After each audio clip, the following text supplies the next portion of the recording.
Shayra asks, how to deal or cope with failures. I just left college and about to start my journey towards adulthood. I can see that I would come across a lot of life failures in the future, and I believe I don't know how to deal with them. So I would wanna know how to cope with it, to start again and reignite that spark once you failed. Hey Shayra, from personal experience, I've learned that every time I reach a goal, I have a sort of honeymoon phase. Sometimes it lasts a week, sometimes a day, sometimes an hour or so. It's a time when my brain is releasing literal reward chemicals and I feel good, accomplished. Now, if I don't have other goals in place, soon enough, I'll crash, especially if I'm met with new unforeseen challenges or failures. Suddenly, my previous accomplishments don't matter, and I can very easily begin to lose confidence and beat myself up. I have a pretty unique job, and I'll be told no and have doors closed in my face far more often than I'll hear yes or congratulations, you're booked. I've definitely had to figure out how to wipe myself off the other side of those slammed doors and put my pieces back together and keep pushing on. I was listening to a Rich Roll podcast with Dr. Andrew Huberman, and one of them said something like, mood follows action. Sometimes we have to force ourselves to do the things we don't wanna do in order to get our mood back to where we want it to be. It takes a little time to readjust after we've been depleted and beaten down. But if we can create a plan of action and always have it in place, we can use some simple steps to get the ball rolling again, and eventually our brain will reward us for even the smallest of goals. And we'll have the confidence to push on for even bigger ones. Life's a roller coaster, it's not linear. We can be certain that there will be rough patches and we will win and we will lose. There will be pleasure and there will be pain. Some tools that I would include in my plan of action when I'm feeling down is to allow a lot of time for rest. And if you need to mope, go ahead and mope. But set an allotted time. If it's a day or even a week, fine. But after that, promise yourself you'll begin the process of rebuilding.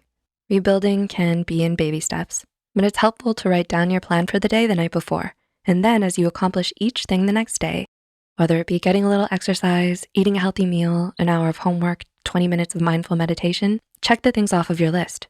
Your brain is wired to chemically reward you each time you accomplish a goal. It feels good to check things off of your list. Start thinking about new goals. Maybe you had a goal set and something happened that brought you back 10 steps and you feel like a failure. This is where we can use our failures to reflect, learn, and grow.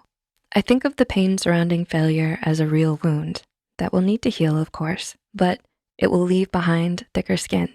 The only way I've learned to reignite the spark is to set small goals as I rebuild. When all else fails, I turn to science oftentimes. When I'm trying to figure out my emotions, my mind, and change my mental state, I turn to neuroscience. I know that in reaching smaller goals, my brain will release dopamine, norepinephrine, and various reward hormones every time I check something off of my list.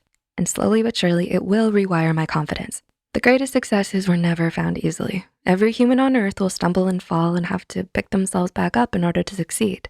The hardest part is always starting, and it can be really hard.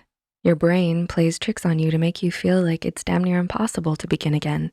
And I get it, you're tired. You worked so hard, and all just to fail? That's gonna sting. So allow yourself a little time to feel your feels, but try to remember that there really is no such thing as failure, only tough lessons.